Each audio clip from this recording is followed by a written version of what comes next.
Good morning guys. കളങ്ക കണ്ടിരിക്കുകയാണ്. വി നായകൻ ആൻഡ് നമ്മുടെ സ്വന്തം മെഗാസ്റ്റാർ മമ്മൂക്ക. മൂഡ് പടം എന്നൊക്കെ പറയില്ലേ, അമ്മ തൊട്ടക്കം മുതൽ പടത്തിൽ നമ്മളങ്ങ് കയറുക. അതിഭീകരമായ മാസ് ആക്ഷൻസോ ബ്രൂട്ടൽ സീൻസോ അങ്ങനെ ഒന്നുമില്ല. അടുത്ത ഇനി മമ്മൂക്ക എന്താണ് ചെയ്യാൻ പോകുന്നത് എന്നാ നോക്കി നമ്മുടെ മമ്മൂക്കയുടെ കൂടെ ഇങ്ങനെ പോകും. പിന്നെ എടുത്ത് പറയാനായിട്ട് ബാക്ക്ഗ്രൗണ്ട് സ്കോർ പെട്ടപ്പിച്ചിട്ടുണ്ട്. ക്ലൈമാക്സിൽ ആ ഒരു ഫൈറ്റ് സീനൊക്കെ വരുമ്പോഴത്തേക്ക് ഒരു പെടപ്പീരുണ്ട്. ഒന്ന് കാണും, നമ്മളിങ്ങനെ രോമം ഇങ്ങനെ എണീപ്പിക്കും. അമ്മാതിരി സാധനമാണ്. ഈ സ്റ്റാർഡം ഒക്കെ എടുത്ത് ദൂരെ കളഞ്ഞിട്ട് പുള്ളി അത് വിനായകന്റെ തലയിലോട്ട് അങ്ങ് വെച്ചു കൊടുക്കുമായിരുന്നു. എന്നിട്ട് പുള്ളി അങ്ങോട്ട് പെർഫോം ചെയ്യുക. രണ്ടുപേരും കൂടെ ഇങ്ങനെ ഒപ്പത്തിനൊപ്പം നിന്ന് അങ്ങോട്ട് അടിച്ച് പൊളിക്കണം. പണ്ട് മുതലേ മമ്മൂക്ക നായകനായിട്ടുള്ള ഒരു സിനിമയില് മമ്മൂക്ക ഇടിക്കുമ്പോഴായിരുന്നു നമ്മൾ കൈയടിച്ചോണ്ടിരുന്നത്. പക്ഷെ ഇതിനകത്ത് മമ്മൂക്കായ്ക്ക് ഇടി കൊള്ളുമ്പോഴാണ് നമ്മൾ കൈയടിക്കുന്നത്. ആ ക്യാരക്ടറിനെ അതുപോലെ പ്രസന്റ് ചെയ്തത് കൊണ്ടാണ് നമ്മൾ കൈയടിക്കുന്നത്. അല്ലെ ഇത്രയും വർഷങ്ങളായിട്ട് നമ്മൾ നായക വേഷത്തിൽ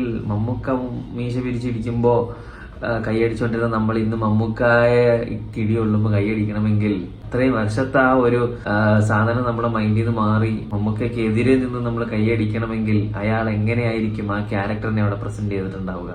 അപ്പൊ നമുക്ക് മനസ്സിലാക്കിക്കൂടെ എന്താണ് വില്ലനിസം എന്ന്. അതാണ് ആക്ട്.